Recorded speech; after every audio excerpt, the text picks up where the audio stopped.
Thanks for joining us here at Boom and Bust. I'm your host, Tony Clement, here with the monthly panel.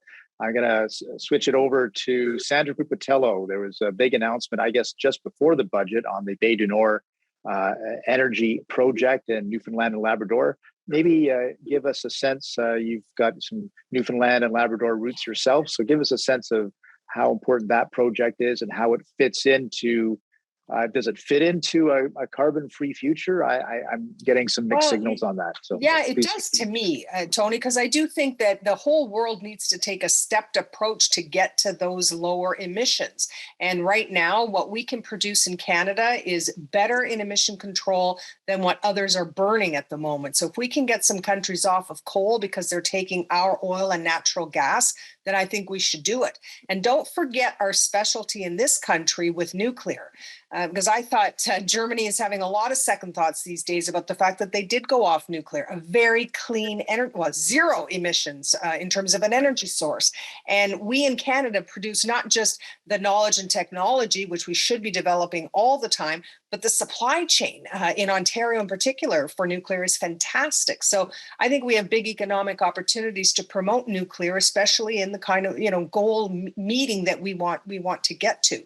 And I do think that the tragedy of Ukraine has made us all look at energy sources around the world. And, some of us might be shaking our heads saying, what should we be doing, at least as an interim step? We don't want to take our eye off the ball in terms of getting to a zero carbon future, but we can help the world, and it's going to help Canada as well right now.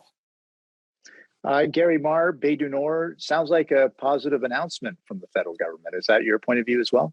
It is a positive announcement, and I've seen some of the images that Equinor has put out on it. This is a very, very good project.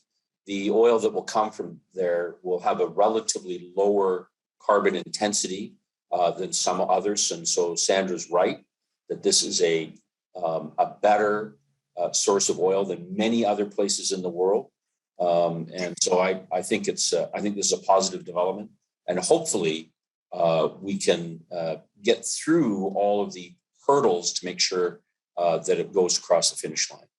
And Gary, I know you watch this very carefully, but the Europeans right now are seeing not just business energy bills, but residential energy bills triple and quadruple and 5 times what they were paying a mere several months ago. So whatever the reason, there's an energy crisis afoot in the continents in this world that I think will make a lot of leaders around the world perhaps take a better look at Canada and what we can offer in terms of solution. Well, and I hope that Joe Biden is one of those people, because, Joe Biden has been releasing 1 million barrels of oil a day from the Strategic Petroleum Reserve.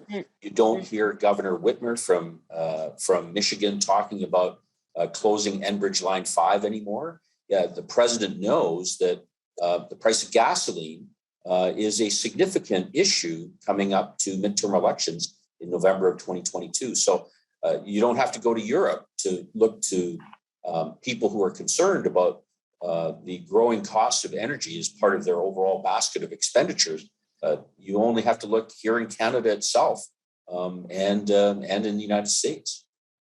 Joe Oliver, we've got about a minute left. You've got the last word on this. Well, listening, you may find this surprising, but listening to Sandra talk about Bay du Nord reminded me of Leonard Cohen's song, Hallelujah.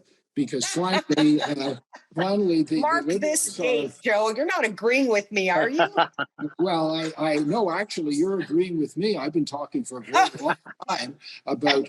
You had to come to Jesus moment on the oil sands. May I speak? So actually, I know you had a big education may I speak? on oil sands. May I speak? Joe's got the floor. The point is that the ability of Canada to export our immense oil and gas can reduce net global emissions by getting countries, particularly in Asia, off the use of coal. And I've been saying that for a very long time, and it's a critical reality. I'm very happy about Bay du Nord, but we have to develop other resources to get our oil and gas to Tidewater and on to overseas markets. Hallelujah, brother. Hallelujah.